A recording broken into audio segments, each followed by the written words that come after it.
What is up, CMS Braves? Welcome back to another edition of the 14th Colony Vodcast. It is Thursday, December 10th.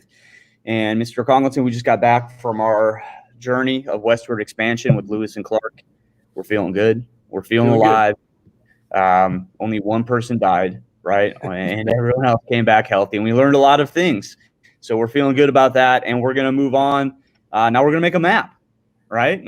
Not about Lewis and Clark, but about the age of Jefferson. Okay, so we're all about exploration and mapping. So today, Mr. Congleton, let's lean in a little bit. Tell us what we're doing with the age of Jefferson My Map.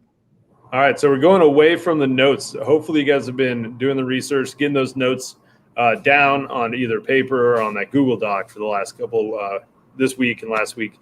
We're just going to go back and do a My Map. So there's going to be a document with all the directions. What we're looking for is either you can add a layer to the My Map that you've been working on this year that we've done before. So add a new layer, call it Age of Jefferson.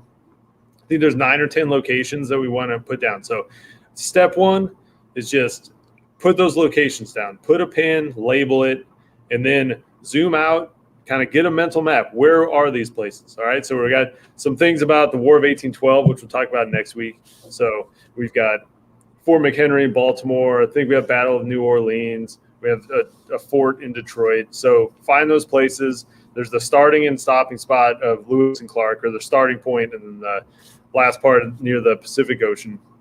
We got Monticello, Jefferson's house. So just things we've talked about. So get a mental map of where those places are. And then when you got the time, add some images, a couple facts about each of those things, and it should be nice. If you don't have or cannot find your map that you've done, your My Map, I think you can just type in My Map in your drive and it should pop up. But if you can't find it, just start a new map, call it Age of Jefferson, doesn't matter to me, and get that done, okay? So that's the fourth thing we've done this week. And so we should have a good idea of some information, Lewis and Clark, Jefferson, and some of these locations. And then we're going to do our end of the week wrap up tomorrow, which we'll talk about on another VOD. That's right. And make sure we're getting that in. A lot of people have not turned that in still from last week. So we'll talk about that on tomorrow's podcast. Guys, but that's all you're doing today. Age of Jefferson, My Maps. Make sure you're getting in there and getting that done. Thanks for joining us. And as always, be excellent to each other.